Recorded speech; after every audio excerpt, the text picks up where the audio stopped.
Welcome to session 2 of Bibliology and Hermeneutics. Today we're going to talk about Sola Scriptura. Subtitle natin is The Scripture All We Need. So let us pray. Father in heaven, thank you so much for this day. Thank you, Lord, that we have this opportunity, O God, to learn together as a community, Lord. So I pray, Father, that you will just guide us and help us as we talk about the authority of your word, Lord, and how that relates, Lord God, to tradition.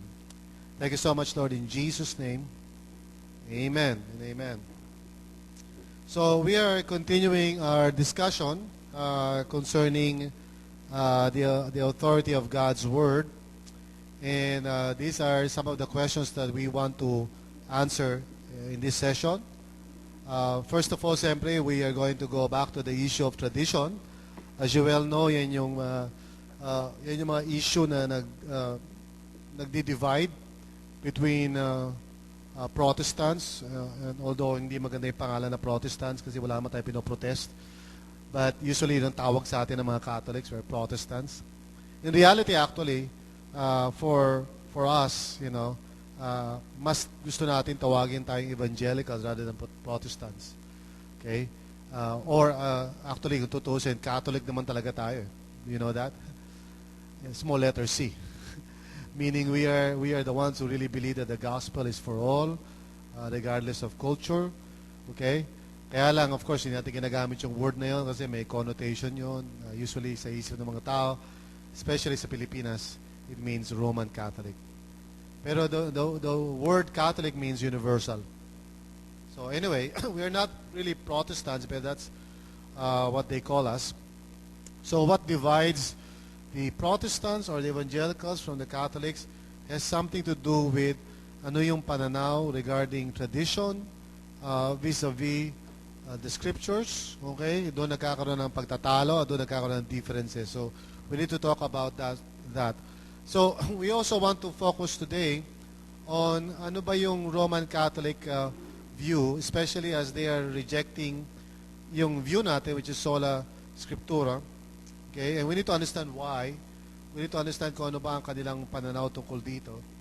Because what we want to do is we want to do yung irenic theology or theologizing. Ayaw natin makipag-argumento, but we want to be able to reason out yung faith natin in a way na hindi parang nakikipagtalo o nakikipag-away. So we need to understand kung ano yung pananaw ng Catholic Church concerning authority. Also, we need to answer the question of why did the Reformers reject the absolute authority of tradition. Also, the question is, yung Sola Scriptura ba, ito ba yung dahilan kung bakit nagkaroon ng mga, hati-hating mga grupo? For example, today, I think there are about 33,000 denominations all over the world. So, ang accusation ng Catholic dyan is dahil daw sa Sola Scriptura yan. Kaya nahati-hati ang body of Christ. So, how do we answer that?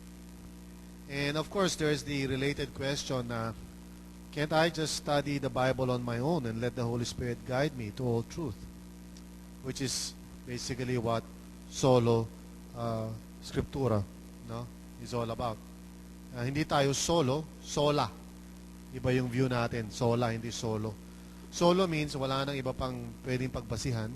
Sola means Scripture is the infallible basis ng faith, pero kasama dyan sa discussion na yan, yung interplay between scripture and tradition and reason and experience and those other things, no? Pero ang pinaka basihan finally would be the Word of God.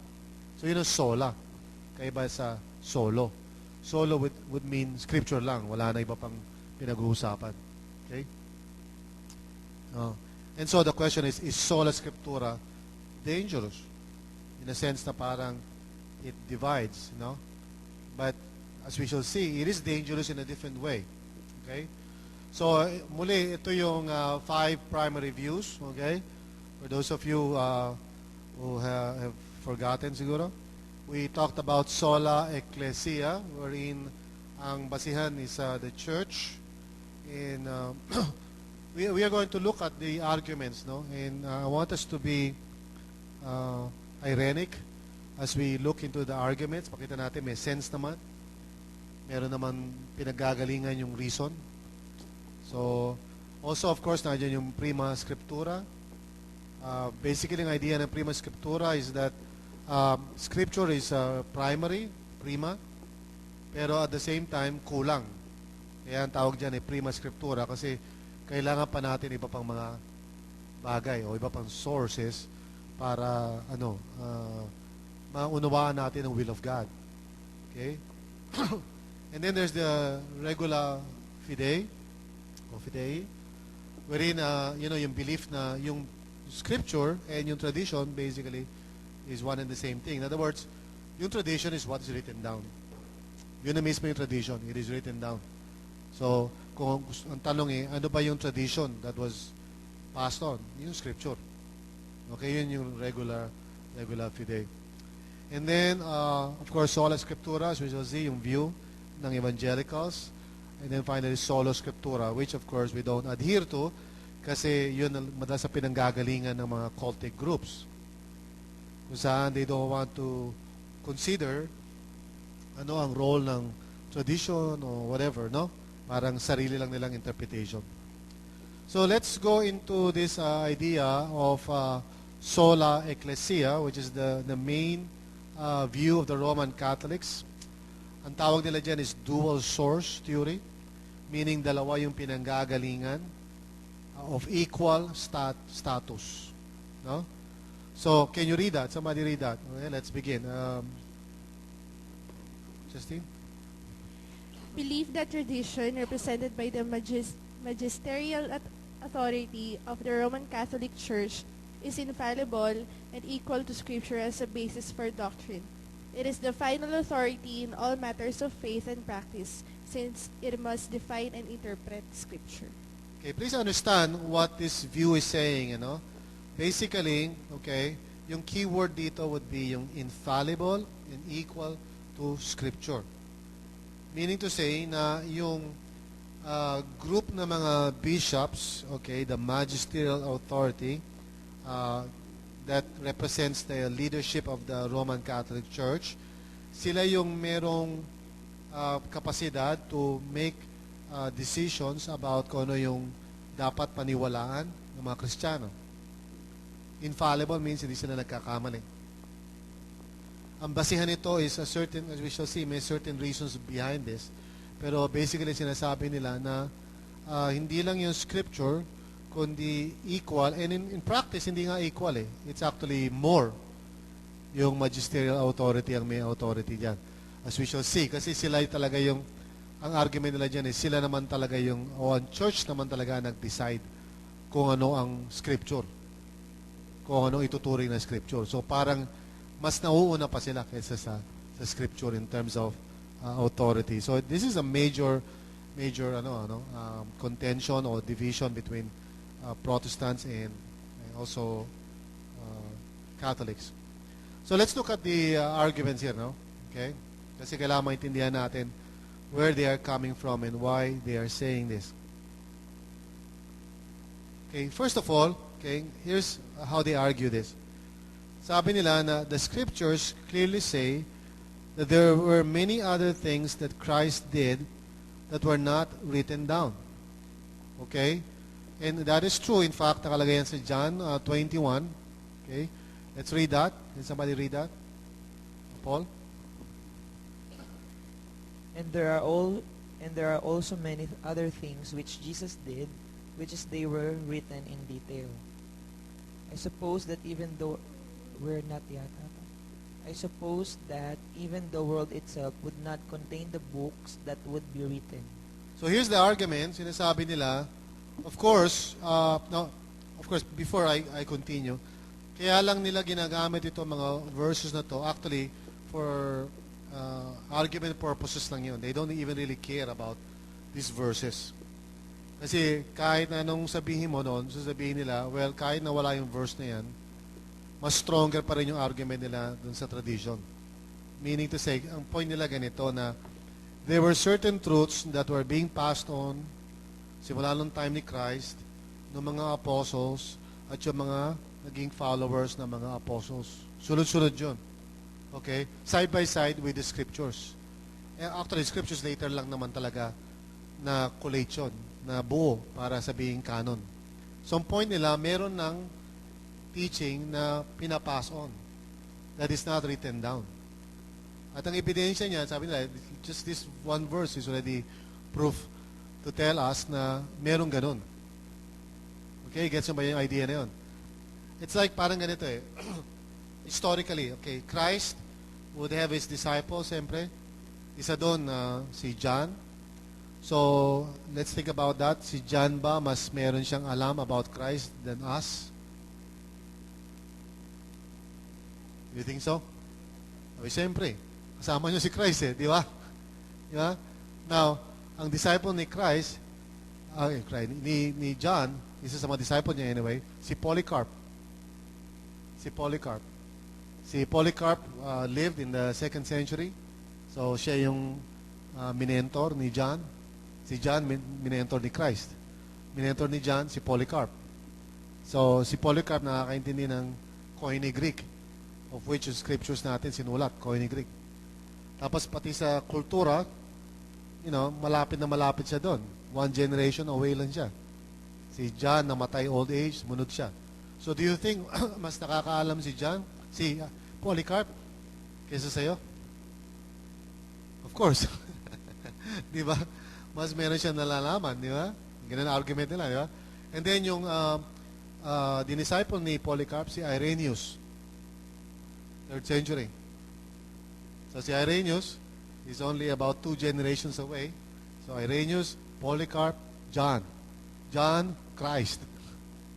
Tapos sabihin ng Catholic, don't you think si Irenaeus mas meron siyang alam tungkol kay Christ kaysa sa inyo? So, from logic, parang, oo nga naman, di ba? Ano sasabihin mo doon, di ba? So their point is, whatever it is na kailangan natin paniwalaan today, we have to rely on that which has been passed on. Tinatawag na tradition. Kasi reliable yung information na yun. Gets ba yan? Picture na yan? Okay. So very strong yun, di ba? If you think about it. Of course, meron tayong sagot doon. But I just want you to understand. If you talk to a Catholic na well-informed, hindi naman lahat ng Catholic kasi well-informed. Some Catholics don't even know these things, Pero if you happen to talk with a good Catholic na naiintindihan niya to, this is a very strong argument. Okay? Now, secondly, sabi, the New Testament writers clearly speak about the importance of tradition. Okay? Let's look at some of the verses. Tingnan natin una. Let's read that. Okay? Sino na? 2 Thessalonians 2:15. So then, brethren, stand firm and hold... Brethren. Hindi brethren. Brethren. Stand firm and Ulit. hold... Brethren. Yun. Stand firm and hold to the traditions which you were taught, whether by Hindi naman word... Taught. Whether by word or of mouth or by letter from us. Good. Excellent. Okay. So dito makikita mo sa verse na yun, sinasabi mismo, di ba, ni Paul, hold to the traditions which you were taught. So ang argument ng Catholics, see, yung verse na yan, although hindi nila i-rely yan, sinasabi lang nila for Protestants, kasi Protestants rely on the scriptures. So they would quote this verse and say, see, na si Paul clearly teaches na mayroong tradition. Okay? And of course, siyempre, nung susunod si Paul, wala pa naman scripture na sabihin natin na New Testament. Hindi pa buo yung New Testament nung sinulat niya yung Thessalonians. Please understand na ang New Testament, as we know it, binubuo pa lang yan during the 1st century. Amen? I mean, tayo ngayon, we refer to the New Testament. We say, open your Bibles, ganyan-ganyan. Sila nung time nila, walang ganun. Walang New Testament. So Paul was writing in that particular context. Gets mo yan? Okay, next verse. 1 Corinthians 11, verse 2. 1 Corinthians chapter 11, verse 2. I praise you because you remember me in everything and maintain the traditions just as I passed them on to you. So again, di ba? Just looking at these verses, parang wala ka na may sagot dito, di ba? Because they're saying, look, sabi ni Paul, di ba, na meron mga traditions o meron mga beliefs na pinapasa-pasa, they're not written down, they're simply being passed on. Yun yung argument ng Catholic. We cannot simply base yung ating belief sa Scripture. Kasi merong body of knowledge na pinapasa-pasa bawat generation. So dapat yun ang ating bigyan ng halaga.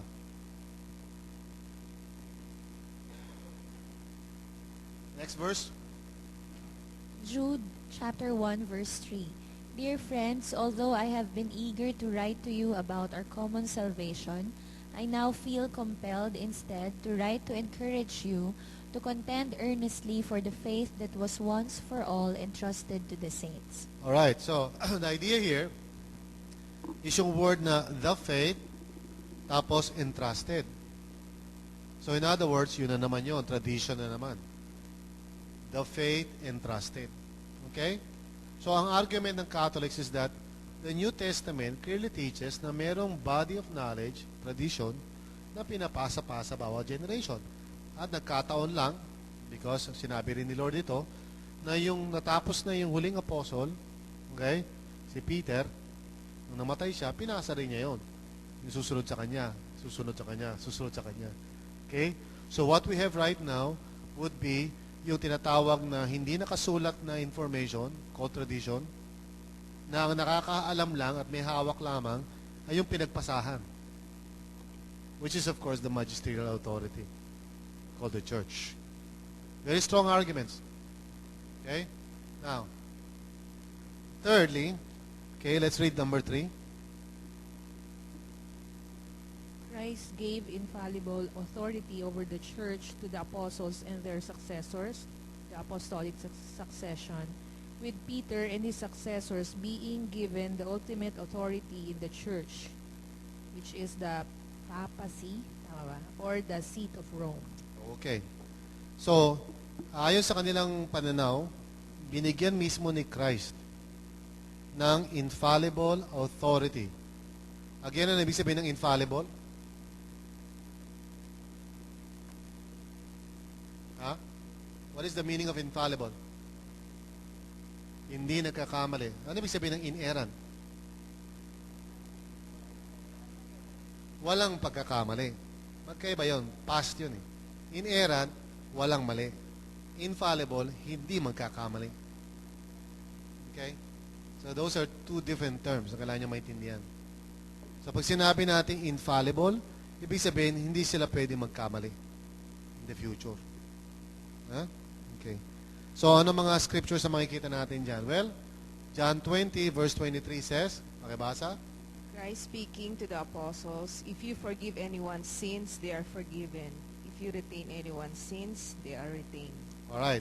So, basically, ang point nila dyan sa verse na yan, may absolute authority ang mga apostles. Particularly sa context na yon, si Peter yung sinasabihan nila dyan. Sabi nila, okay? And of course, stronger yung Matthew 18:18. Okay, can you read that? I tell you the truth, whatever you bind on earth will have been bound in heaven, and whatever you release on earth will have been released in heaven. Alright. So, yung binding and loosing refers to yung tinatawag na authority to determine right or wrong. Okay? So, ibig sabihin nito, hindi ito yung Pentecostal view na pag merong evil spirit, I bind you, di ba? Or whatever. Kasi ganoon ang interpretation ng mga tao dyan eh. Parang, I bind this evil spirit in Jesus' name. Okay? Hindi yun ibig sabihin ng binding and loosing. Binding and loosing means may authority yung pinagbigyan ng ano na yan, ng keys na yan, no? To determine whether ang isang tao ay pinatawad o hindi pinatawad, ligtas o hindi ligtas. Yun yung sinasabi dyan. In other words, parang sa kanya binigay yung karapatan na ganon. Okay? Again, Matthew 16, let's read that. And Jesus answered him, You are blessed, Simon, son of Jonah, because flesh and blood did not reveal this to you, but my Father in heaven. And I tell you that you are Peter, and on this rock I will build my church, and the gates of Hades will not overpower it. I will give you the keys of the kingdom of heaven. Whatever you bind on earth will have been bound in heaven, and whatever you release on earth will have been released in heaven.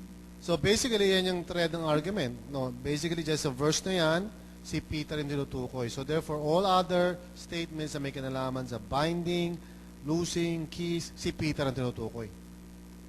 And since ang view nila is that si Peter yung pinaka-first na, sabihin natin, Pope, so therefore, sa kanya binigay yung authority, so yung successor niya, mapupunta doon yung authority, and then sunod-sunod na yun, di ba? Now, huwag natin basta i-reject yan because even now, ganyan ang pananaw naman ng maraming Kristiyano. You pass on to your, di ba, mga tinuturuan mo, whatever it is na alam mo, pinapasa mo doon sa tinuturuan mo, di ba? It's very common nowadays, di ba? Parang yung 2 Timothy 2:2. Whatever it is na narinig mo sa akin, i-pass on mo to others who are capable of teaching others also. Di ba? So, it's not a far-fetched idea, yung concept na parang pinapasa. Of course, the question na pati ba yung authority pinapasa? Right? Kasi yung konsepto na may pinapasa, parang wala namang question doon. Dapat naman talaga ipasa. Pero parang ang idea kasi na parang mahirap tanggapin is yung kung anong authority meron si Peter, pinasa ngayon doon sa kung sino man yung sumalo nun. So in other words, kung sino man yung pinasaan ni Peter, has the same authority as Peter. No? So, hindi na of course nila ipupursue yung argument na yun. Basta sinasabi lang nila, since si Lord yung nagsabi nun, and therefore valid yun. No? And of course naman, pag tinignan mo sa scripture, si Lord naman talaga nagsabi. Ang question na lang is, paano ba natin interpretin yan? Okay? Next verse, number 4. Next 3, argument. Without the infallible declaration of the Church, there would be no way of knowing what books belong in the canon of Scripture. Alright. So here, this is parang major argument ito. Sinasabi nila na, kayong mga Protestant, you quote the Scriptures and you say sola Scriptura. Pero don't you understand na nag-determine kung ano ang Scripture in the first place is the Church? Okay? In other words, yung Scripture will not be Scripture kung di sinabi ng Church na this is Scripture. Okay, yun ang argument nila doon. Pag sabi ni Paul sa ganyang verse, sabihin niya, well, sino ba nagsabi na yung book na yan is authorized? The Church din. No? And of course, ang argument goes in many directions kasi sabihin nila na, well, so sino ang magdedetermine? Kayo ba ang magdedetermine kung anong books ng Bible ang pwede nyo i-quote? Maybe the Church determines that. No? And then number 5, yung argument nila, let's read that.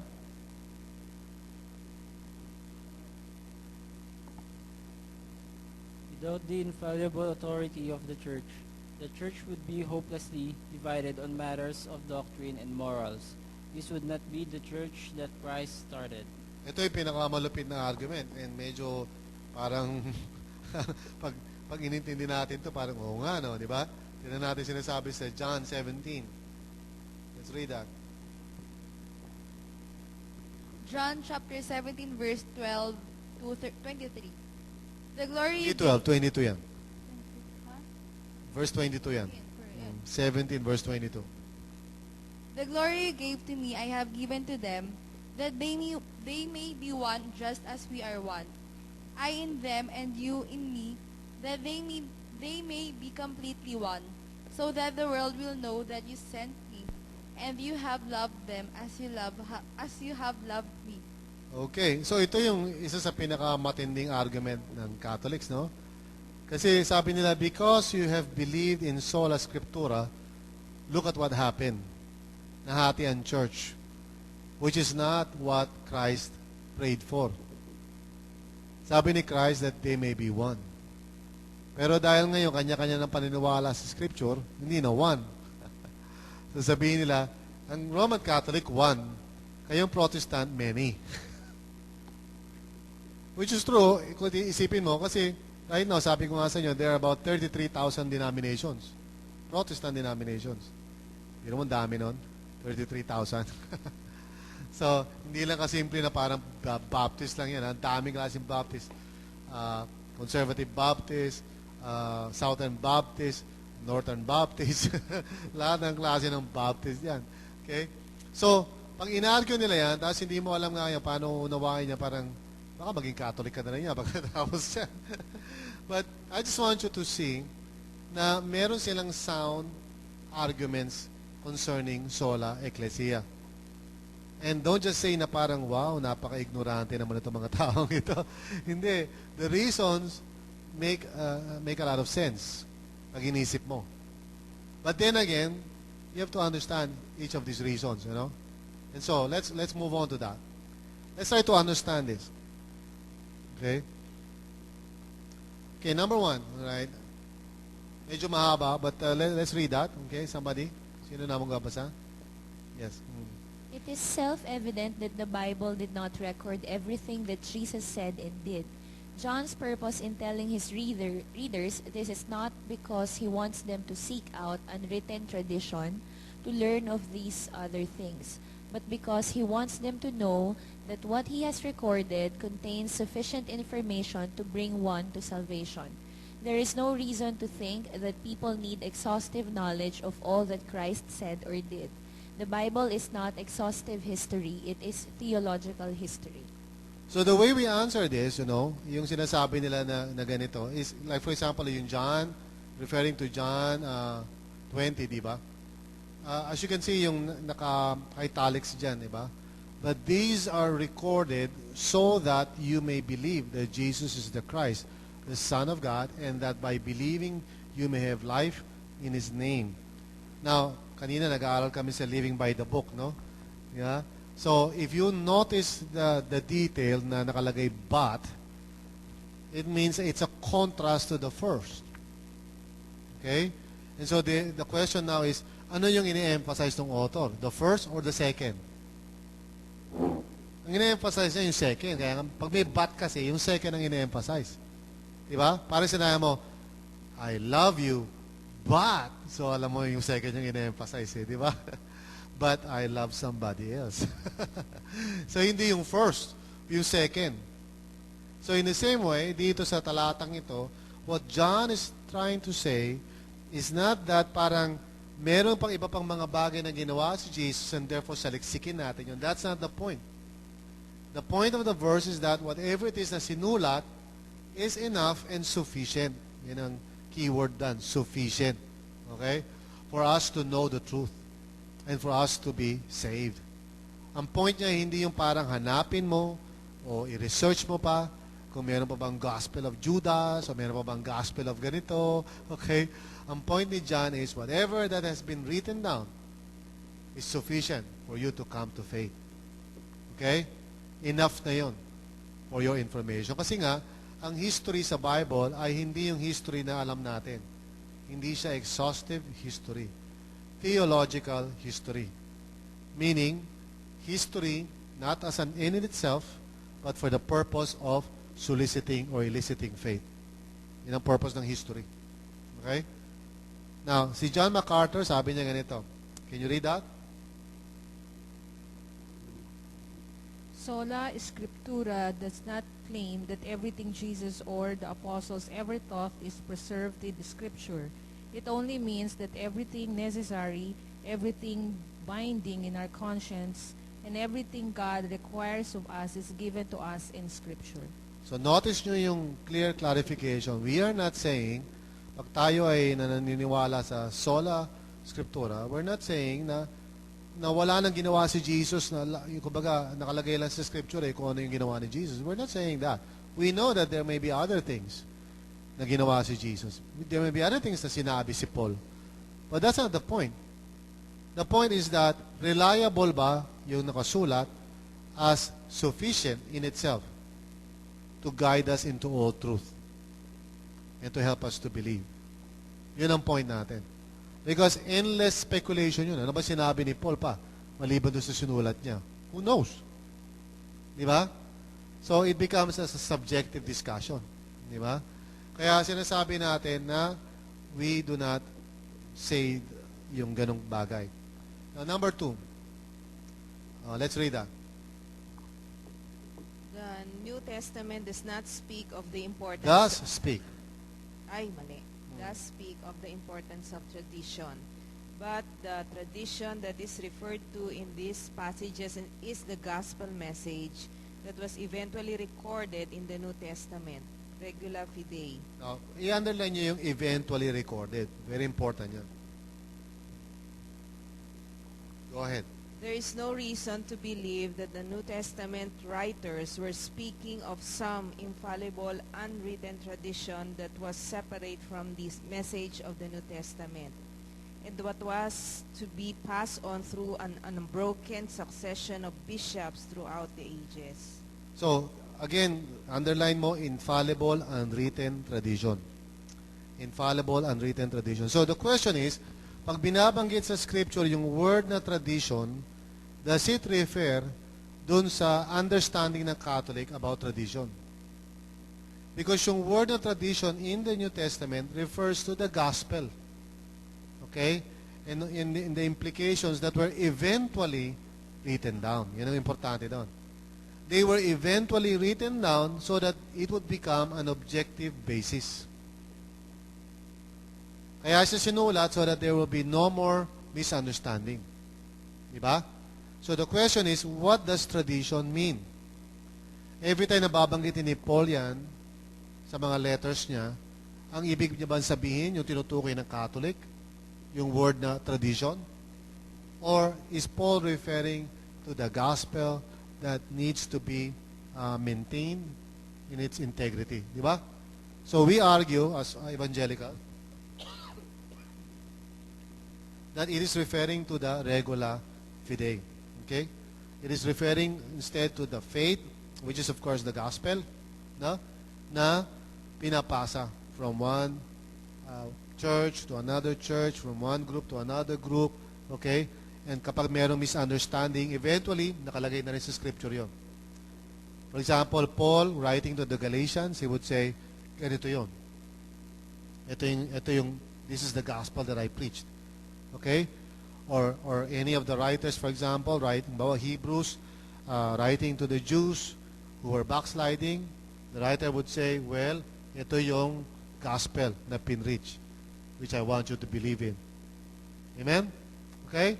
So there are many things like that in Scripture.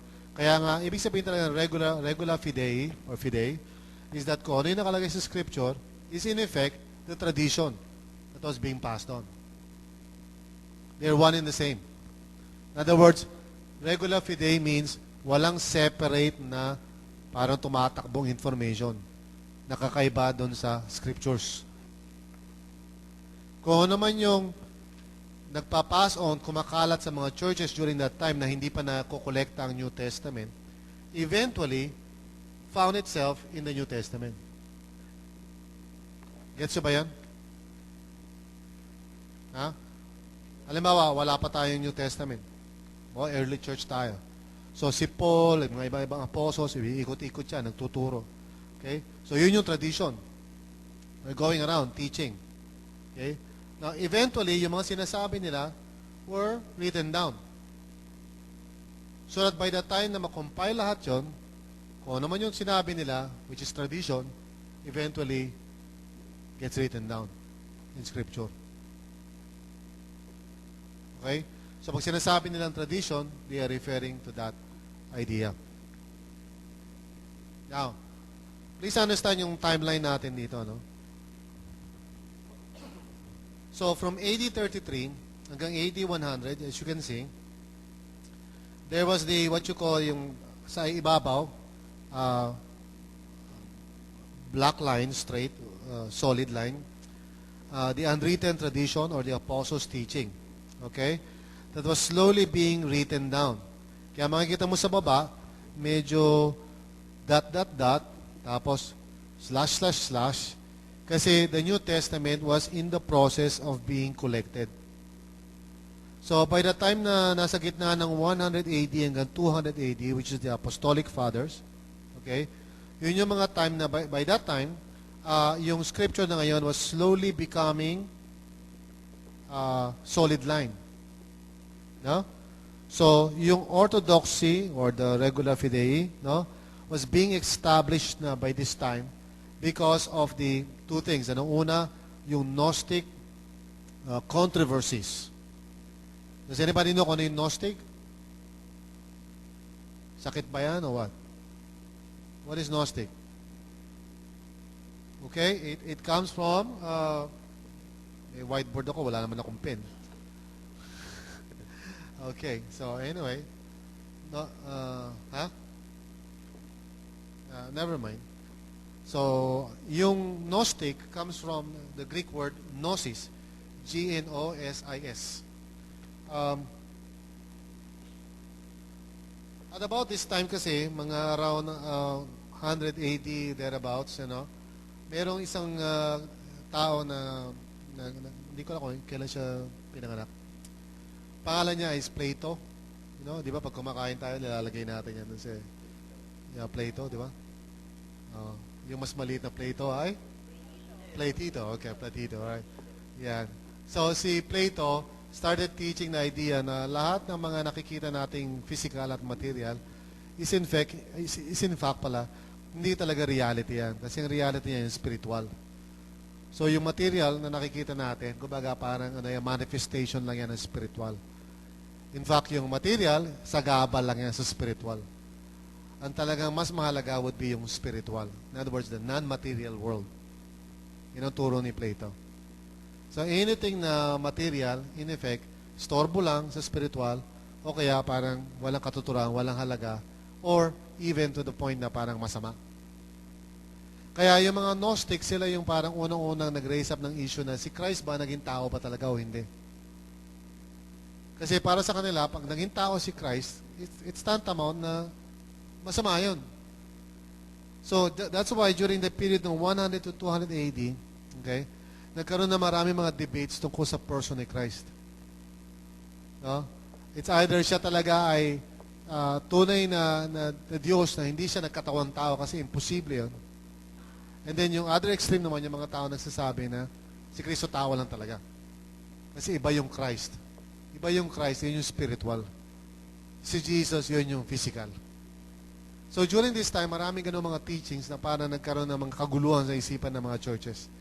So yung body of Christ needed to clarify what were really the teachings of the apostles and which books talaga would be considered inspired. So although later pa natin pag-uusapan yung canon, pero yun yung whole idea niyan. Kaya kinailangan magkaroon ng canon was because there were many other teachings that were coming up that sort of parang confused people. So the Christians had to make a decision kasi namamatay na yung mga apostles eh. So they had to gather the writings of the apostles, which is actually the embodiment ng mga tradition o tinuturo nila sa iba't ibang churches. Kasi eventually they wrote it down, di ba? Kung naman yung tinuturo ni Peter, he writes it down. Tinuturo ni Paul, he writes it down. Di ba?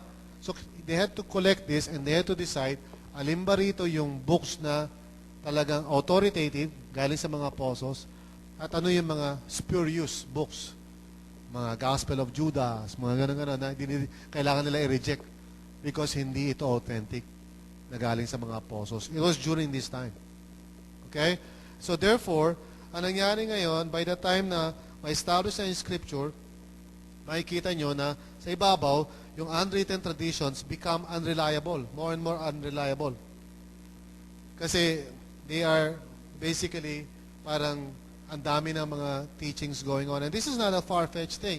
Yung mga Catholics fail to understand na even during the time of the apostles, ay meron ng mga false teachings coming from people who are actually in that generation. So pakinggan nyo to ganito yan eh. Kung posible magkamali ang ilang mga tao na nando na during that time, kasama nila na sila Paul, sila Peter, nando na sa paligid nila, buhay pa sila Peter. How much more yung later? So yung idea ng infallibility collapses. Di ba? Paano ka magiging infallible samantalang sabihin natin second, third generation ka, yung during the generation mismo ng apostles, meron na mga nagkakamaling mga leaders eh. I just read some of the writings of Paul, di ba? Yung mga minsan parang Tina-turn over niya na kay Satan kasi sila Alexander, kung sino-sino yan. Di ba? Kasi they were teaching false doctrine. In fact, si Peter mismo, kinailangan na i-correct ni Paul on one occasion, sa book of Galatians. Because he was certainly in the wrong. So, kung si Peter mismo pwede magkamali during his time. So, therefore, how much more yung mga later generation?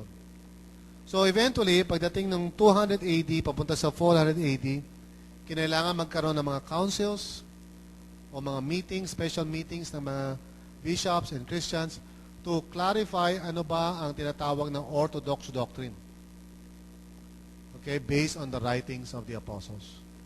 So, that's what happened in history. Gets yan? Okay. So, this is to say, of course, na totoo yun, for example, na during the time of Paul, wala pa yung ganung mga realidad eh. Kasi he was writing, kailan? Before 100 AD, di ba? So, wala pang canon. And at that time, dahil buhay pa sila, at yung iba mga apostles, they can easily check each other out. Di ba? Buhay pa si John, buhay pa lahat. So, pag may nagtanong, sino ba si Jesus? Tao lang ba siya? O, sasabihin ni Paul, who, being in very nature God, di ba? Then he would state kung ano yung belief o yung tradition, ano yung gospel. Okay? That settles it. Kasi apostle si Paul. And the other apostles were still alive. So they had to make sure na it was written down, whatever it is that was being passed around, which is quote-unquote called tradition, word of mouth, whatever is being taught sa mga churches, eventually kailangan isulat. And then Paul had to say, this is what I pass on to you. Diba? Sabi niya sa 1 Corinthians 15, if you read that, 1 Corinthians 15, sabi niya, verse 1, 1 and 2, now, brothers, I want to remind you of the gospel I preached to you, which you received, and on which you have taken your stand. By this gospel you are saved, if you hold firmly to the word I preached to you. Otherwise, you have believed in vain. And so sabi niya sa verse 3, for what I received, I passed on to you as of first importance. And then, tuloy-tuloy. He's saying, ito yung pinas on ko sa inyo, verbally, so I'm writing it down. Yun yung ibig sabihin ng regular fide. Di ba? In other words, narinig nyo ako, nag-preach ako sa inyo before, narinig nyo yan, sabi ko sa inyo, ito yung gospel, pero para wag tayo magkaroon ng misunderstanding, here it is. I write it down. So regular fide is the belief that whatever was going around, unspoken, eventually gets written down. Okay, so what is written down is basically what tradition is. Gets yun? Yan. Nandiyan ba kayo? O naligaw na kayo? Ha? So this is how we deal with this kind of reasoning. Ha? Alright. So,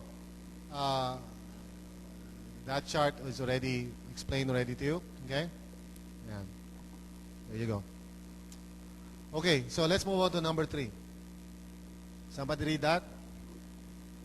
The belief in a lineage of apostolic succession that includes absolute authority and infallibility is untenable for many reasons. Untenable means what?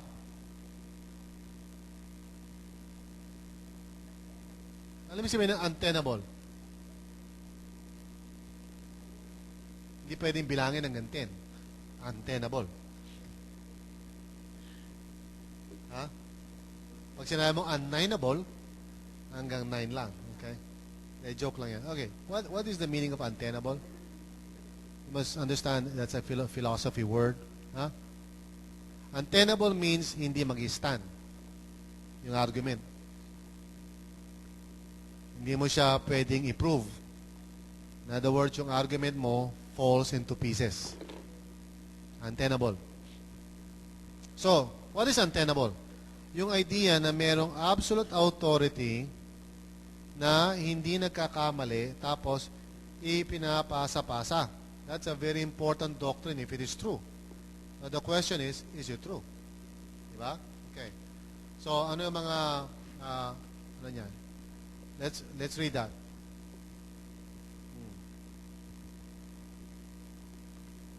disagree that Peter and the apostles were given authority and the guidance to teach the truth. Their authority and teaching continues today, not through an unbroken lineage of succession, but through their teaching contained in the Scripture. So understand this, we do not disagree with apostolic authority. We actually believe that indeed the apostles were given authority. The only argument we have is that, saan ba natin matatagpuan yung authority na yun? Was it passed on to people? Or was it written down?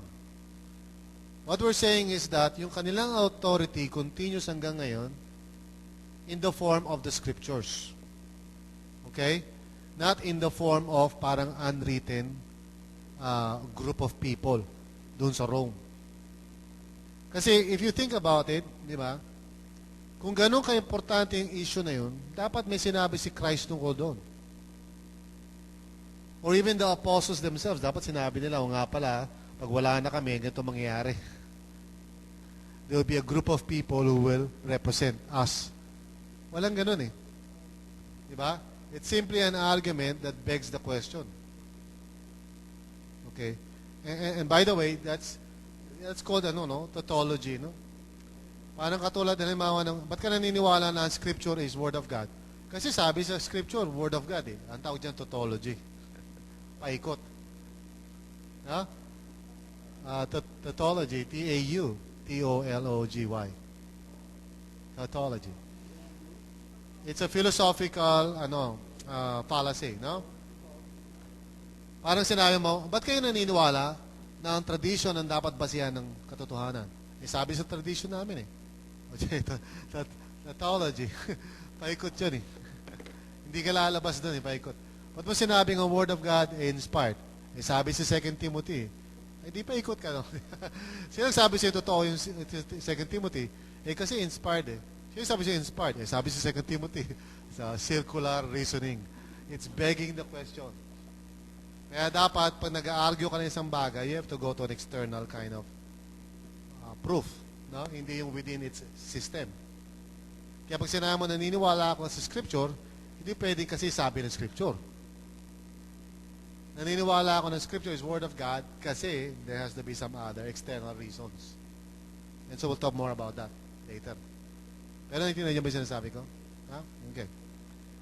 So, here, we say, naniniwala tayo na ang apostles ay may authority. Even Peter may authority. Pero, yun nga, in what sense do we carry on that authority? Not through a group of people, but through the Scriptures. Again, may sense yung sinasabi nila kahit naman ngayon. Halimbawa, may question ka tungkol sa faith. You come to me and say, Pastor, ano ba ibig sabihin nito? This is the same thing. Yan ang argument din ng Catholics eh. Pag may question ka, who do you ask? Somebody. Di ba? So, sinasabi ng Catholics, ganun yun. Mayroong magisterial authority, the Pope. So, pag may question tayo, we ask them. Ano yung argument nila?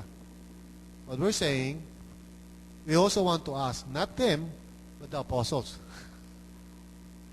Because we know na anybody can make a mistake. Kasi kahit nung panahon nila Peter, they make mistakes. Mayroong mga leaders who made mistakes even during the time of the apostles. So there's no guarantee na yung mga sumunod, no matter who they are, can also make a mistake. So walang basis yung infallibility. Okay? Kayo ba buhay pa? O ano na, tumutulo na ba sa tenga nyo yung mga pinag-uusapan natin? Sort of, ha? Okay, let's read this one. The scriptures presented concerning the authority of the apostles concern them alone. There is nothing said either explicitly or implicitly concerning the passing on of this authority through apostolic succession. All right. Now, if we read the scriptures, ano ibig sabihin ng explicitly, implicitly? Explicit, obvious? Hindi obvious. Excellent. So, pag binasa natin yung mga scriptures na kinote nila about yung binding, loosing, etc., wala tayong makikita rin na any idea na yung authority na binigay sa kanila gets passed on. Correct? Jenner, are you okay? Kinakabahan ako kay Jenner eh. Kasi pag tinitingnan ko si Jenner, parang gano'n yung tsura eh. Parang baka mamaya mag-collapse eh. Okay? There is nothing in those verses that tells us na yung intention ni Jesus was to give authority to Peter and then si Peter will give that authority to another. There is nothing in the text. Ang nandun sa text is, I give you the keys. Yun, malinaw. Whatever you bind on earth shall be bound in heaven. Yun, malinaw. But there's nothing there that says, nga pala, by the way, postscript, P.S. Peter, after you die, please pass on this authority to others. There's nothing there. Amen? So what you can only argue dun sa mga verses na yun, ay binigyan ng authority sila Peter. Yun lang. Beyond that, you cannot argue apostolic succession. Now, sabihin nila, di ba sabi ni Peter at ni Paul at the others na kailangan ipapass on nila? Yeah, ipapass on yung teaching. Pero hindi yung authority na meron sila. Amen? Magkaiba yun eh. Naintindihan nyo ba yun? Yung pinas on ni Paul kay Timothy is what? The faith. Pero si Timothy hindi naging apostle. Nung pinaso ni Paul yung faith sa kanya. Do you follow me? Okay? No. Marami naman mga disciples yung apostles eh. Marami silang tinuruan. Pero they did not become apostles in the same level of the 12. Alala nyo, 12 yun, di ba? Tapos si Judas, hindi siya nagbayad ng pamasahe. So, he fell. God knows Judas not pay, di ba? So, 11 na lang sila. Pinalitan ni Matias. Di ba? Oh, tapos later on si Paul, dagdag, parang weird. Dagdag siya, so parang 13 yun. No? And there were maybe siguro 2 or 3 other apostles mentioned in the Bible, pero not of the same level as the 12. Gets yun? So there is no indication that it was passed on. Alright. Okay, next, basahin natin yan. The theory of papal infallibility cannot be found in the Church until the late Middle Ages. It was not declared dogma by the Catholic Church until Vatican I, 1870. Now, that's a very important argument. Kasi the whole idea of infallibility ay lumabas lang bilang reaction sa Protestant Reformation. Kasi nagkaroon ng Reformation eh. Tapos kinakailangan nilang i-anathemize o anathema yung mga Protestants. Anathema means cursed. Excommunicated. In-excommunicate nila yung Protestants eh. Dahil nga, di ba, si Martin Luther and all of that. By the way, si Martin Luther, walang kinalaman kay Martin Luther King. Si Martin Luther King is a social activist in the 60s. Okay? Si Martin Luther naman, mas nauna pa yun. Okay? Hindi sila magkamag-anak. Negro si Martin Luther King. Okay? Si Martin Luther ay hindi nog-nog. Ha? Okay. Anyway, so, here's the important thing na dapat natin maintindihan. Yung argument about the infallibility of the Church and of the Pope was not even considered prior to Vatican I. At yung Vatican I ay response lamang sa Reformation. So there was no teaching like that in the earlier creeds. Yung mga nauna, walang ganong klaseng usapan. There was no such thing as the infallibility of the Pope for the first ilang centuries ng Christianity.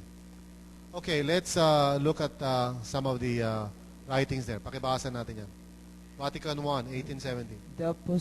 The Apostolic See and the Roman... Oh, by the way, yung See, kasi nag-oversee eh. So, ang tawag sa bawat lugar, the See of Rome, the See of Constantinople. Ibig sabihin ng See, ino-oversee. Okay? So, kaya ang tawag doon See, hindi dagat, hindi rin Chinese yan. Okay? Apostolic See. Okay, right. And the Roman Pontiff. Hindi Roman. Kaya parang romance. Roman Pontiff.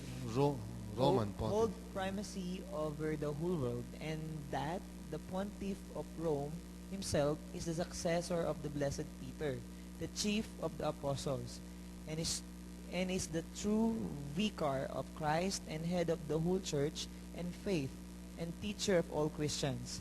And that to him was handed down in blessed Peter by our Lord Jesus Christ full power to feed, rule, and guide the universal church, just as is also contained in the records of the ecumenical councils and in the sacred canons.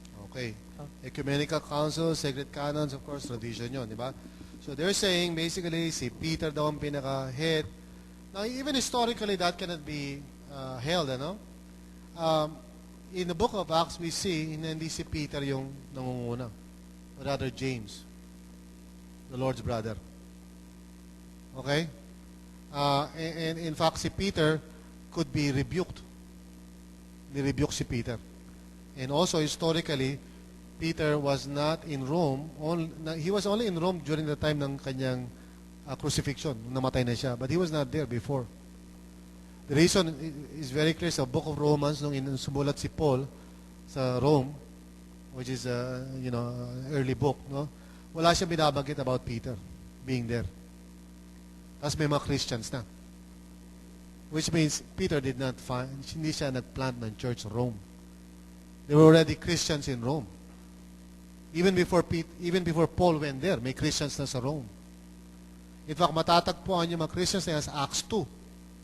Dahil sabi sa Acts 2, there were some Jews from Rome na present sa Pentecost. Amen? Naintindihan niyo ba yan? And Aquila and Priscilla also, clearly, we are told na may mga ganong mga pangyayari na they were taken out of Rome during the persecution. Anyway, the next thing na basahin natin, this one.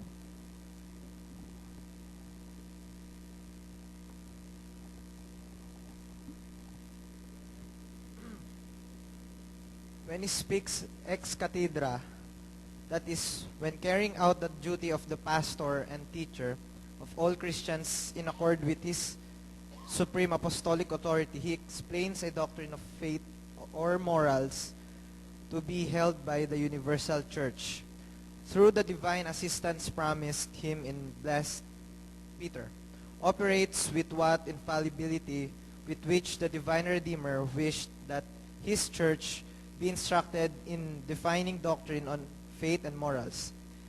And so such definitions of the Roman pontiff from himself, but not from the consensus of the church, the unalterable emphasis added. Are hindi da. Okay. Are untenable. Okay. Unalterable. Now, may doctrine ng church na tinatawag na ex cathedra, which means na merong mga pagkakataon that the Pope can speak simply of his own accord. Now, in fairness, siguro nagpipray naman siya. Diba? He prays, he seeks siguro the Lord, he seeks guidance, Baka may mga kinakausap nga siya ibang mga tao siguro. But then, here's the crucial thing. Kung ano man yung magiging conclusion niya, pag nagsalita siya ex cathedra, becomes parang the very teaching of the Lord Himself concerning whatever matter. Now, that is what we cannot accept, di ba? For so many reasons, di ba? Because that will be assuming too much, and there will be no more basis for objectivity ron. Now, again, next, ano natin? Can you read that? If God wanted believers to see the church as an institutional authority that houses infallibility, either through the unity of the bishops or the ex cathedra, the statements of the Pope, then it goes without saying that this would be a primary doctrine that the Bible should explicitly address. While the scriptures contain many opportunities to teach this, either through example in the book of Acts or through explicit instruction in the pastoral epistles, there is no such teaching. To rely solely upon unwritten traditions begs the question and makes one wonder why such an important doctrine is unmentioned in Scripture. All attempts to find the doctrine of infallible apostolic succession in Scripture must be labeled as eisegetical theology, reading your theology into the text rather than deriving one's theology from the text. Okay. Now, you have to understand sa philosophy kung ano ibig sabihin ng question-begging statement or a statement that begs the question. Yun yung sinasabi ko sa inyo kanina. Yung mga mahuhusay sa philosophy, pag ikaw ay nagsalita sa kanila ng ganong klaseng paraan na begging the question, susopla ka dyan, mga philosophers. Kasi pag sinabi mo, kami naniniwala kami sa Bible kasi yan ang authority. Bakit ka naniniwala dyan? Sabi sa 2 Timothy chapter 3, sopla ka na. That's a question-begging statement. Okay? Fallacy yun. Ibig sabihin, you're arguing from within the system. So kaya, kailangan yung matutunan ito later on. Pero, anyway, yung Catholic doctrine ng tradition is a question-begging statement. Bakit mo sinasabi na merong infallible authority ang Pope? Kasi, sabi sa tradition. So, sino nagsabi ng tradition ay tama? The Pope. So, it begs the question. Okay? Yan ay, so, yung tinatawag na parang question-begging statement. Madalas ang mga Kristiyano ganyan din magsalita eh. Ba't ka naniniwala na si Jesus is the only way? Sabi sa Scripture eh, He's the way, the truth, and the life. Ba't ka naniniwala ang Scripture na yun, yung kinote mo na verse na yun ay tama? Sabi sa 2 Timothy chapter 3. Tautology. So, kaya yung mga postmodern people, natatawa sa atin because we cannot argue our faith. Amen? Pwede lang yung tenable yun, yung argument na yan, pag ang kausap mo, Kristiyano na. Okay? Kasi pareho na kayo epistemology.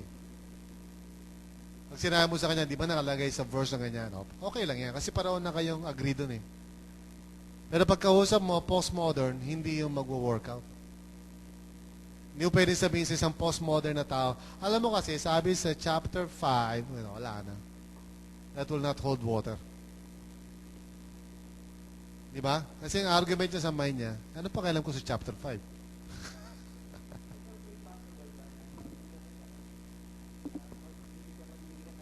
Reason.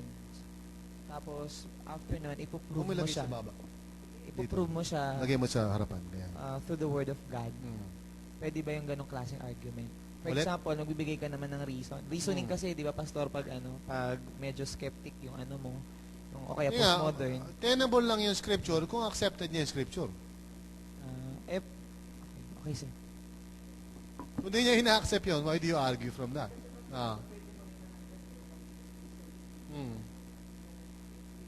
Pwede mo kang gawing reasoning kung ina-accept niya.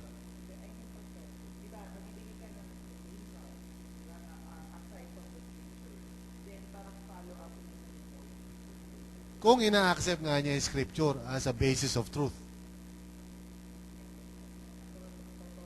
Okay, ha? Pag ina-accept niya, okay sa kanya, of course, di gamitin mo. Di ba? Pero kung hindi siya naniniwala ng Bible is the Word of God, anong use ng quote mo ng scripture? Walang pupuntahan yan. Better argue based on philosophy. Pag sinabi niya na ako, niniwala ako sa Bible, ayun, okay. Let's talk about what the Bible says. Kaya nga pointless siya pag may kausap ka na isang tao na hindi mo nanampalataya, tapos quote ka ng verse. Buti pa, pag-usapan niyo muna kung anong basis niya ng truth. Kaya nga tinuturo ko sa apologetics, nalala niyo? That's a good question, pero there is a more important question to ask. Okay? Truth muna. Is there such a thing as truth? Okay? Kung meron truth, saan mo binibase ang truth? Yan yung logic ng apologetics eh. Hindi yung muna, sabi na muna sa verse na ganito. Okay? Kaya pag nasa public kayo, na buhos, ganyan, quote ka ng verse, wala lang yan. Wala ganun-ganun lang yan sa utak ng mga postmoderns. Kasi sa isip nila, pakialam ko anong sinasabi sa John 3:16. Okay? Understand this. We are living in a different world. Okay. So, let's read that. Ay, nabasa na natin yan, ano? Sorry. So, going back to this chart, di ba? Alam na natin yun. Ang tamang procedure ay hindi yung pabalik. Yung galing sa present time, papuntang ganon, papunta sa text. ICGS yan. Dapat mula kaliwa, pakanan, yung arko. Okay? Now, let's read this, number 4.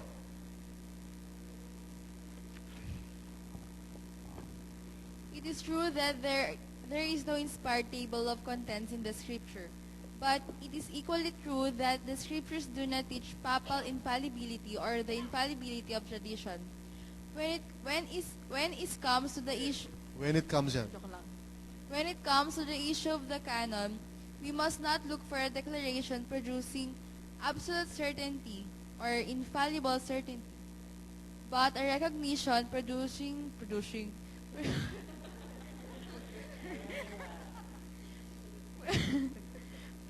moral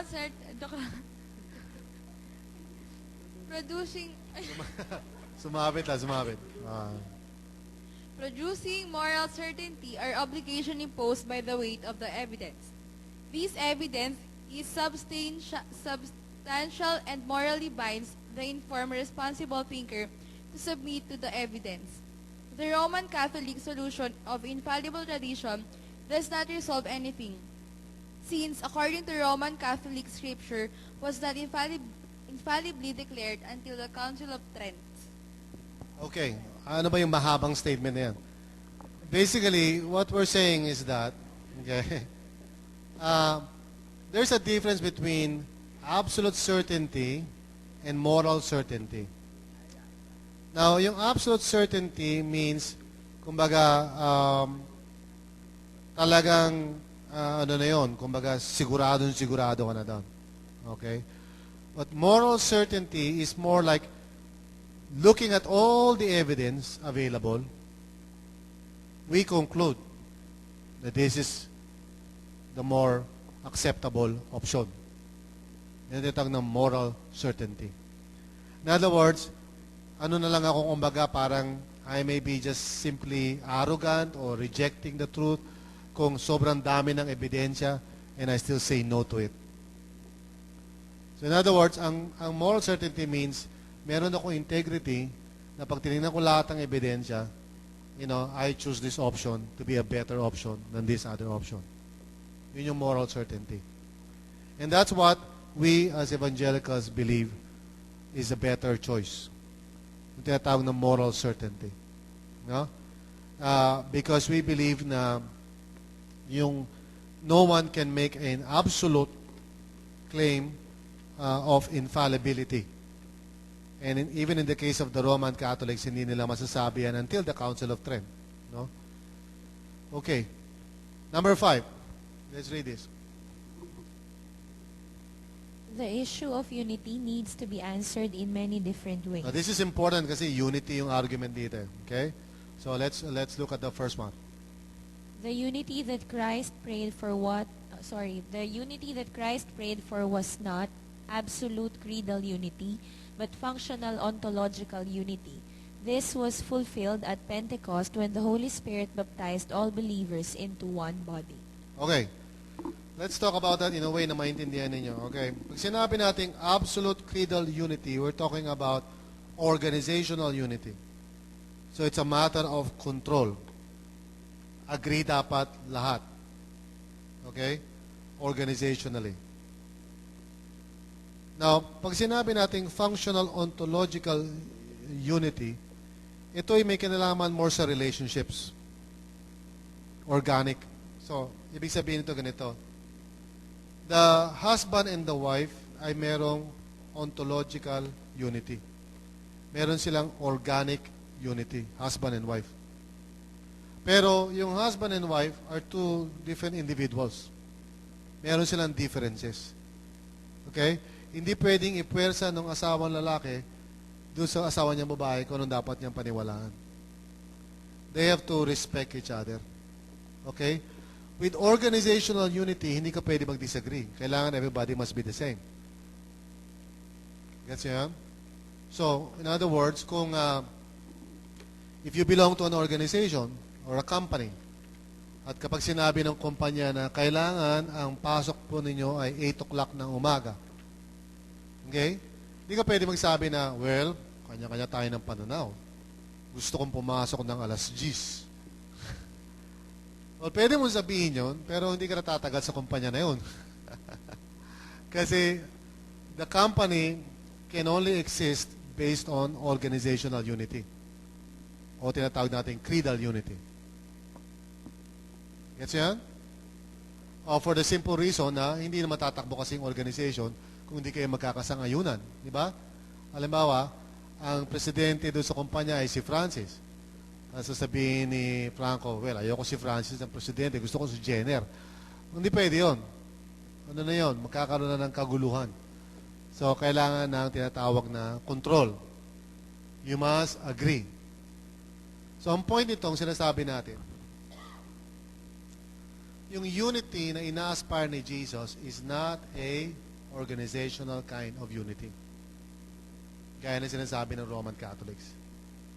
What Jesus is talking about in terms of unity is what you call organic unity among believers because they belong to one family.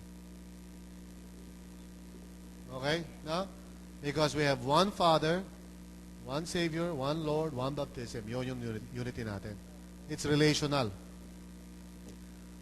Kaya nga tinuturo ko sa mga pastors dito sa San Pedro, huwag na tayo mag-aspire for organizational unity because it won't work. In fact, for it to work, kailangan natin persayin lahat ng tao to agree on the same doctrine, which will not happen. In fact, yun ang problema sa ibang mga tao na kulang sa kaalaman. They would say, bakit ang mga Kristiyano hindi nagkakaisa? What they mean is, bakit hindi ang mga Kristiyano isa na lang church? Ibig sabihin, wala nang Baptist, wala nang Pentecostal, isang church na lang. Well, that's a misunderstanding of what Jesus was praying for. He's not praying for organizational unity. He's praying for the unity that is found between, sabi niya, that I and the Father are one, that they may be one. He's talking about organic unity. Yung love. Yun ang pinatutukoy niya doon. Yung pagmamahalan sa isa't isa. Amen? Hindi yung parang pare-pareho tayo ng muka. Now listen carefully. Some of you may still be thinking, I think you're still thinking like this. Nakikita ko sa hugis ng mukha nyo sa yung pagbukas ng ilong nyo. I think yun pa rin ang iniisip nyo. You see, understand. Maybe you've said this, o baka deep inside nasabi nyo na to. Bakit kaya mga Kristiyano hindi nila magkaroon ng pagkakaisa? Bakit hiwa-hiwalay pa? Now, understand what you're saying. What you're saying is that, bakit kaya ang mga born again hindi nila maging Roman Catholic born again? You know, iisa na lang tayo. Well, for that to happen, kailangan wala nang mag-iiba. Okay? Tapos pag nag-iba ka, susunugin ka namin. Para magkaroon tayo ng one organizational church, kailangan magkaroon tayo ng control. Anyone who disagrees, si Paul ang disagree, papako natin sa krus yan. He cannot disagree. See, that's the only way that you can have organizational unity. Kailangan may control. Amen? Now, even if you succeed, and I don't think you would succeed, that is still not the goal na sinasabi ni Lord. Ang goal na gusto niya mangyari sa atin is that we may love each other. Alright? So that's why sa December, magkakaroon tayo ng unified worship sa buong San Pedro because we want to love the Lord together as one church. Okay? Okay. Tama na yan. Next. Yeah, mas maliit na sulat yan. Okay, let's read that. There is, however, a basic creed of essential beliefs that has evidenced this ontological unity and the mutual indwelling of the Holy Spirit since the beginning of the church. But this creed is functional, not exhaustive. The church has never had absolute creedal unity on every doctrine, and we should not expect it until Christ comes, since we all see in the mirror dimly. 1 Corinthians 13:12. In fact, it could be argued that God's intentions have been to purposely keep creedal tension within the church so that comprehension would be maximized. Without tension and controversy caused by disagreements, people would become intellectually lazy. We see this in all traditions whose main source for doctrine is folk theology. All right. So, we believe na talagang intentionally ginawa ng Panginoon that we will not be able to attain yung tinatawag na absolute creedal unity. For the simple reason na God wants us to continue growing in our faith. Diba?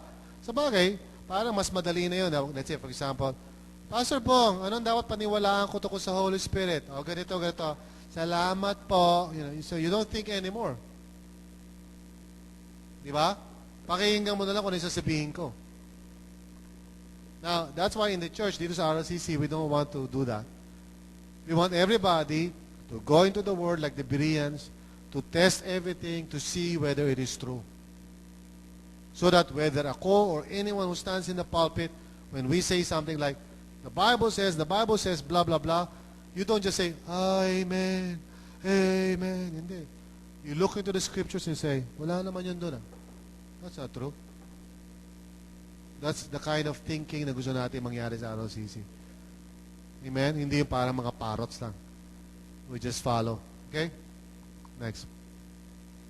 Must also be stressed that from the outsider's perspective, Catholicism is just one denomination among the many thousands. The Pope could very well be seen as a divider rather than the one who unites, since the papacy was the primary cause of the Great Schism in 1054 and a major reason for the Reformation in the 16th century. Alright. Si papacy, hindi yan yung cute na, di ba, na meet mo sa school.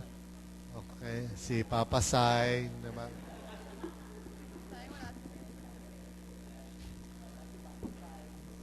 Well, that of course is controversial, But historically, that is true.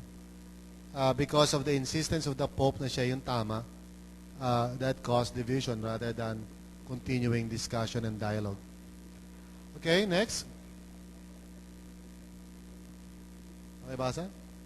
Nevertheless, this does not excuse the Protestant Church lack of practical unity.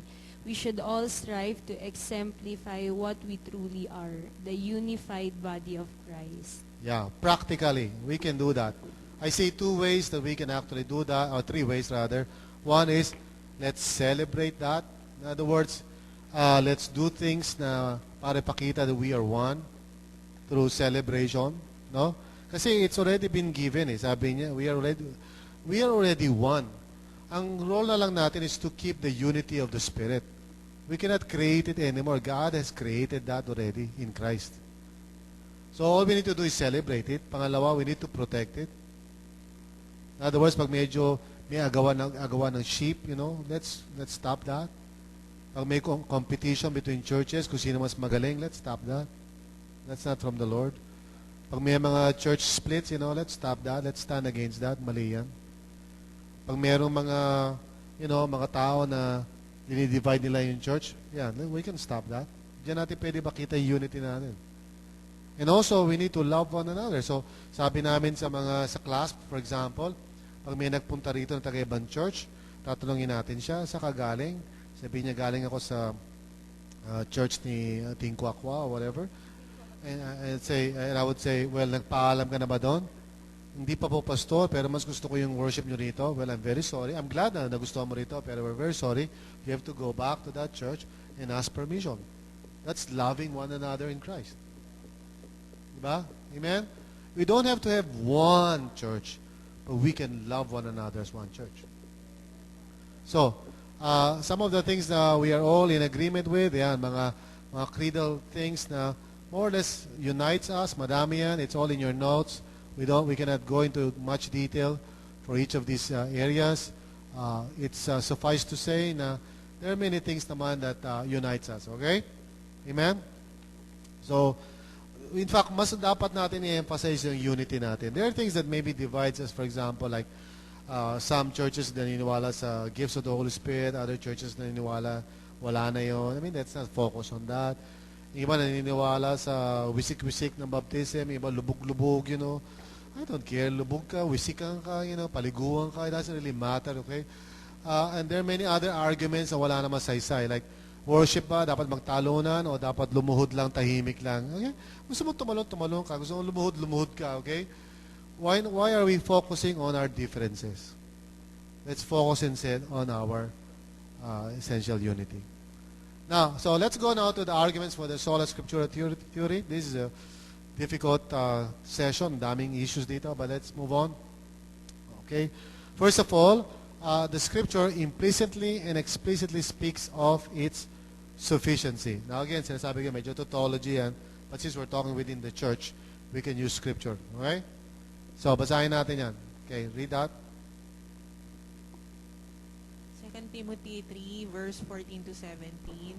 You, however, must continue in the things you have learned and are confident about.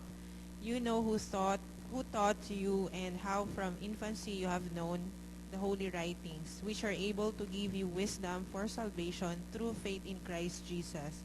All Scripture inspired by God and useful for teaching, for reproof, for correction, and for training in righteousness, that the person dedicated to God may be capable and equipped for every good work.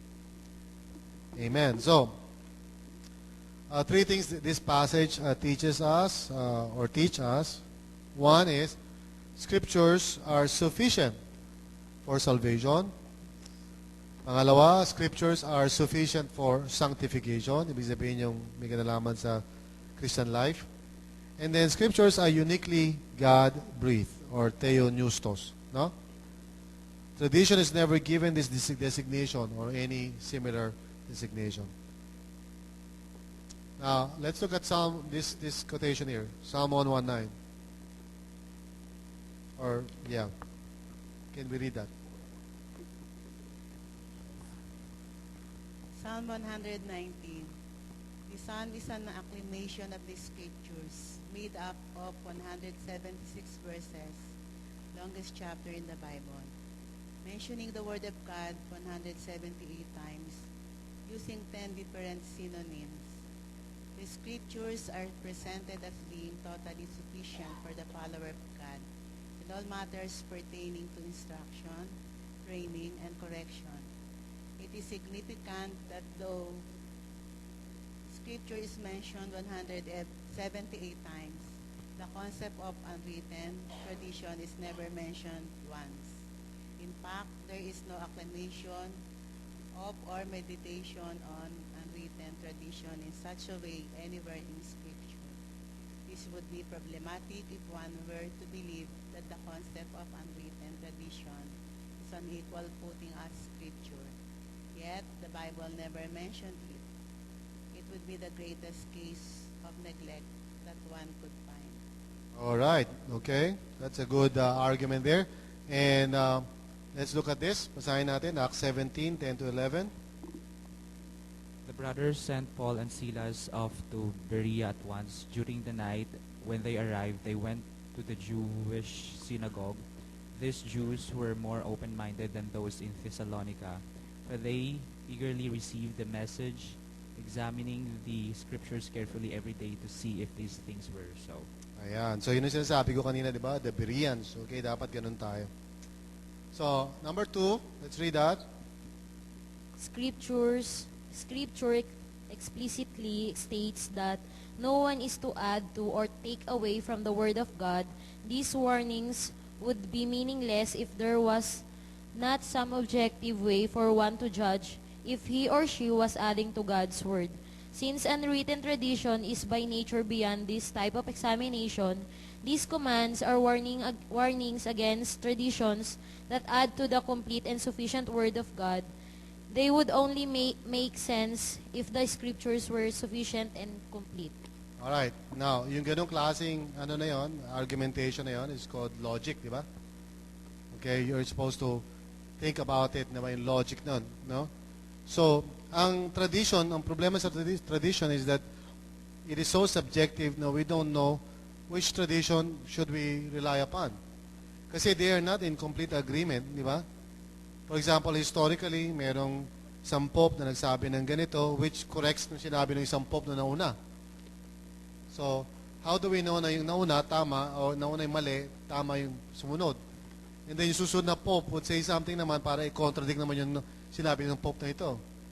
So, how do we know which one is telling the truth? Diba? So, that's an important thing to think about. So, let's read this verse. Do not add a thing to what I command you, nor subtract from it, so that you may keep the commandments of the Lord your God that I am delivering to you. Diba? So, do not add a thing to what I command you, nor subtract from it. Similar yan sa Revelation 22. Let's read that. I testify to the one who hears the words of the prophecy contained in this book. If anyone adds to them, God will add to him the plagues Ayan, masaya yan. described in this book. And if anyone takes away from the words of this book or prophecy, God will take away his share in the Ayan. tree of life and in the holy city that are described in this book. Sige, maganda yan, di ba? Magdagdag ka at magbawas ka. Exciting yan. Kung gusto mong gawin yan, alright? Alright, and then, of course, let's look at this Westminster Catechism. A catechism means a body of literature kung saan sinasummarize yung theology, no? So, merong Westminster Catechism, which is yung number 1 yan, you know, the purpose of man is to glorify God and to enjoy Him forever. Okay? So, let's read this. Concerning the sufficiency of Scripture, the Westminster Catechism says, the whole counsel of God concerning all things necessary for His own glory, man's salvation, faith, and life is either expressly set down in Scripture, or by good and necessary consequence may be deduced from Scripture, unto which nothing at any time is to be added, whether by new revelations of the Spirit or traditions of men. Okay, 2 things dito. Explicitly set down in Scripture, ibig sabihin explicit, obvious, or by good and necessary consequence may be deduced from Scripture. In other words, dalawang klase ang truth, yung malinaw na naka-state sa Scripture, saka yung dinideduce mo. Dinideduce, ibig sabihin, you look at the evidence, totality of the evidence, and you come up with the conclusion na yun ang tinuturo ng Scripture. Okay? Without necessarily yun ang stated. For example, Trinity. So those who argue na, wala naman Trinity sa Bible well, they misunderstand kung paano tayo nag-arrive sa truth. It is not only through explicit statements, but also through implicit teachings na kailangan, ang tama lang na way na kailangan good and necessary deduction. Ibig sabihin, may basihan naman. You follow that? Hindi naman yung far-fetched. Okay. Next, tayo. Number 3. If the Roman Pontiff, the Vicar of Christ, or the Magisterium is going to speak on behalf of Christ, being successor to the Apostles' office, authority, and infallibility, they must show the signs of one who speaks for God as prescribed in Scripture. O, ano ba yun? Let's look at Deuteronomy 18. Ano ba yung nakalagay para makapagsalita ka ng may authority? Deuteronomy 18, verses 20 to 22. But if any prophet presumes to speak anything in my name that I have not authorized him to speak, or speaks in the name of other gods, that prophet must die. Yan, magandang goal yan, okay? Now if you say to yourselves, how can we tell that the message is not from the Lord? Whenever a prophet speaks in my name and the prediction is not fulfilled, then I have not spoken it. The prophet has presumed to speak it, so you need not fear him. Yan, the prophet must die. Okay, magandang yan. Magandang recommendation. 2 Corinthians 12. Let's read that. Ano ba yung kinakain mo? Ba't kanina ka pa na ano dyan? Wala po. Okay. Indeed, the signs of an apostle were performed among you with great perseverance by signs and wonders and powerful deeds. Yan. Okay. So, yun. Sila kailangan magpakita ng gilas dyan. So, number 4.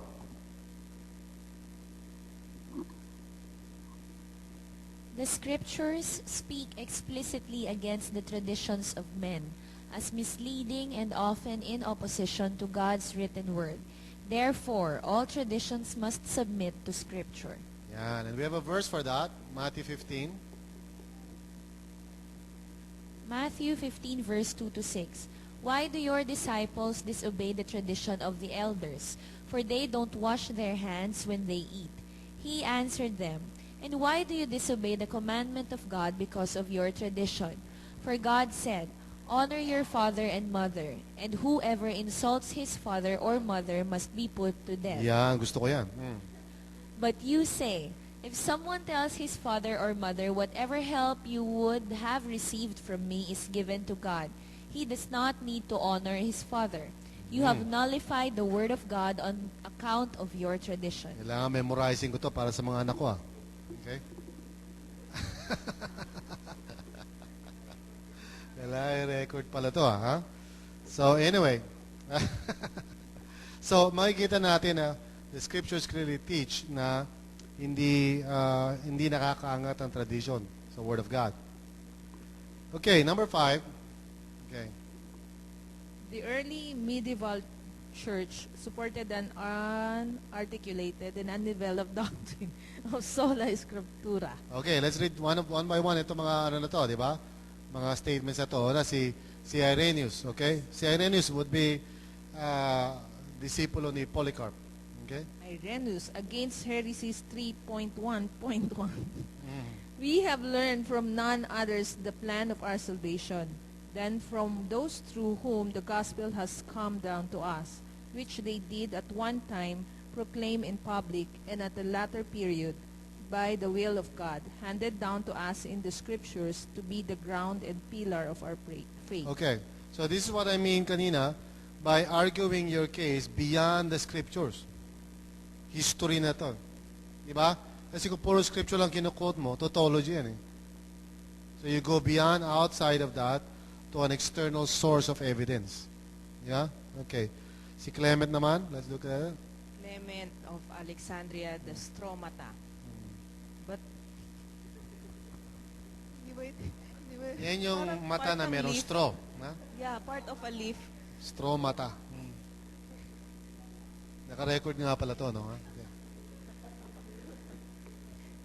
But those who are ready to toil in the most excellent pursuits will not desist from the search after truth till they get the demonstration from the scripture themselves. Yan. Sinasabi natin undeveloped, ibig sabihin hindi pa to fully articulated na sola scriptura.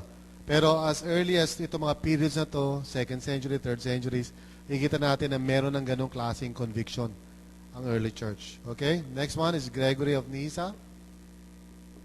Gregory of Nyssa on the Holy Trinity. Let the inspired scriptures then be our umpire, and the vote of truth will be given to those whose dogmas are found to agree with divine words. Amen. All right? Okay. Athanasius, 4th century. The holy inspired scriptures are fully sufficient for the proclamation of the truth. Ayan, okay. And then, Basil the Great. Hindi si Basil, ano to We are not content simply because this is the tradition of the fathers.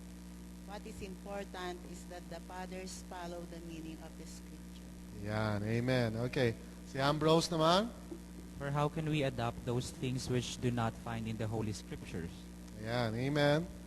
And then St. Augustine, 5th Neither century. there one agree with Catholic bishops if by chance they err in anything, but the result that their opinion is against the canonical scriptures of God. All right. And then, even as ito si Thomas Aquinas, 13th century. Thomas Aquinas, Summa Theologiae, whatever. Yeah. For our for our faith rests on the revelation made to the prophets and apostles who wrote the canonical books. Ayan, okay? So we can see from the chart here, okay, na from AD 100 hanggang AD 400, wala pang mga challenges masyado, pero at around that time, nag-umpisa na yung mga controversies o disagreements about certain doctrines. So kinailangan na na-spell out yon. So yung Trinity, 325, Council of Nicaea, Doctrine of Christ, nung Chalcedon, Doctrine of Man and Grace, 5th century, Atonement, 11th century, Doctrine of Scripture, 16th, Doctrine of Justification, 16th century. So, there were always times in episodes sa history na nagiging issue itong mga bagay nito. Okay? And you would notice, of course, na from AD 100, yun yung time na ang pinagbabasihan would be yung regula fidei. Okay? And then, of course, as time goes by, prima scriptura. Okay? And then, there was this period na ang Catholics, of course, was predominant. Kung saan nagre-rely ang mga Catholics sa dual source. And then comes the Reformation, sola scriptura. No? And then later on, yung modern na meron na mga groups na nag-adhere sa solo scriptura. Okay? Okay. Ayan. So, by the process of elimination, one must come to the conclusion that Scripture is the final and only infallible authority available to us. Ang tawag dyan ay moral certainty. Okay? Because of the evidence that we have seen through history as well as Scripture. Okay? So, what sola scriptura does that mean? Okay? Ano yung hindi natin ibig sabihin ito? Okay? Number one, let's read that. That there are no other sources of authority in the life of a Christian. Okay, we don't mean to say na hindi na tayo makikinig sa mga pastor o hindi na tayo makikinig sa ibang mga, di ba? We're not anti-authority. Yeah?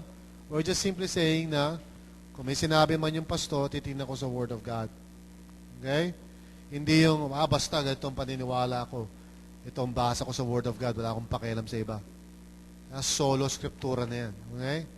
Second, that each Christian is an autonomous interpreter of the Scriptures, being independent of the interpretive community of the body of Christ.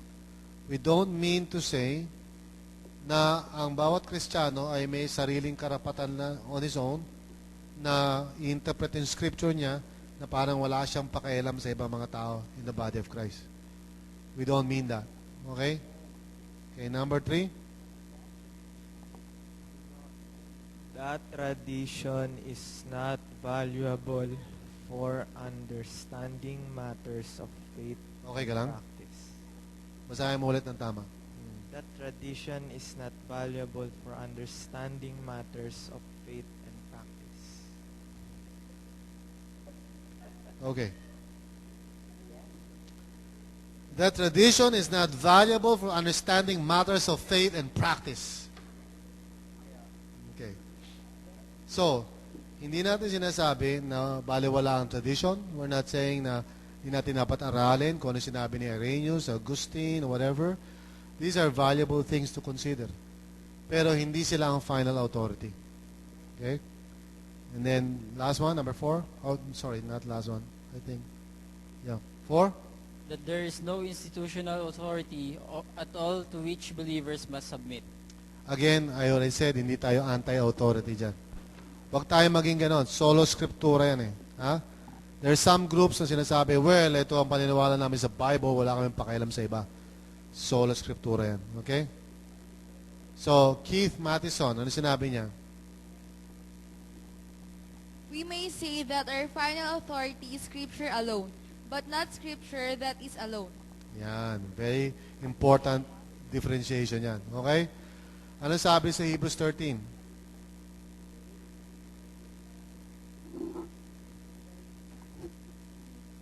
Hebrews Hebrews 13 verse 17, obey your leaders and submit to them. I say it again, obey your leaders and may ano joke lang. Obey your leaders and submit to them, for they keep watch over your souls and will give an account for their work. Let them do this with joy and not with complaints, for this would be no advantage for you. Yun. Talaga may feelings, ano ha? May context din siguro to. Okay.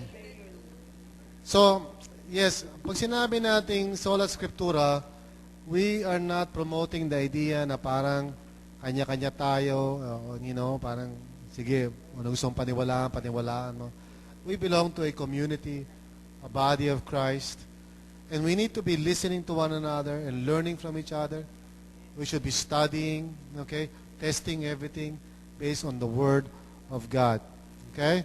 So ito yung sinasabi natin, Scripture is nandun sa unahan, but we also take into consideration tradition, reason, general revelation, meaning to say science yan or whatever, experience, emotions, all of that comes into play. Pero ultimately, ang arbiter niyan is Scripture. Okay? So, we do say, yes, sola scriptura is dangerous. In what sense? Kasi it can change the way you think. Yung akala mo tama. It can renew your mind to the things of God. It can bring you back to reality. It can help you na yung life mo ma-conform to the will and purpose of God. So, dangerous siya in a sense na yung mga akala mo ay pwedeng may tama. You know? And it can actually even judge yung mga traditions natin. Pero not dangerous in a sense na parang it causes division. Di ba? It's true na merong danger na ganon. Pero parang katulad ng democracy yan eh. Between democracy and communism. Sasabihin ng communism, well, at least kontrolado ng government, lahat ng bagay, hindi tumataas ang presyo. Di ba? But at the same time, merong mga consequences yun. Sa democracy naman, posible naman na merong mga tao, halimbawa, na yumaman at the sake of, at the expense of those na naghihirap. But then, kasama yon sa sa freedom. So, yung ability natin to read the Word of God for ourselves, hindi tayo nagre-rely sa Pope, that's a blessing. But also there are possible consequences to that. Yan, that's what we need to. Let's read this kay Martin Luther.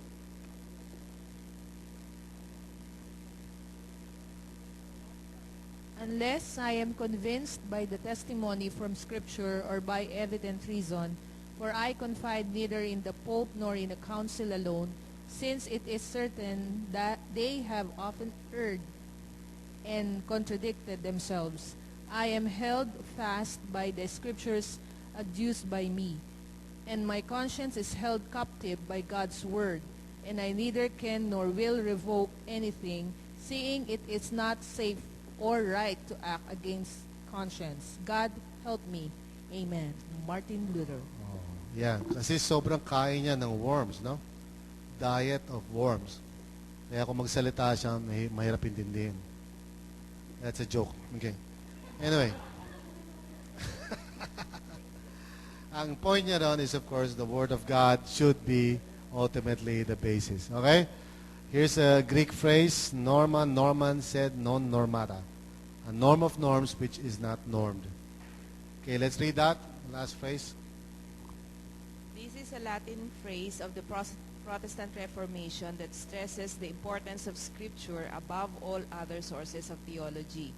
The Scripture, according to the Reformers, is the standard or norm against which all other sources for theology must be judged. But this standard cannot be ultimately judged by them. Ayan. That ends our session today.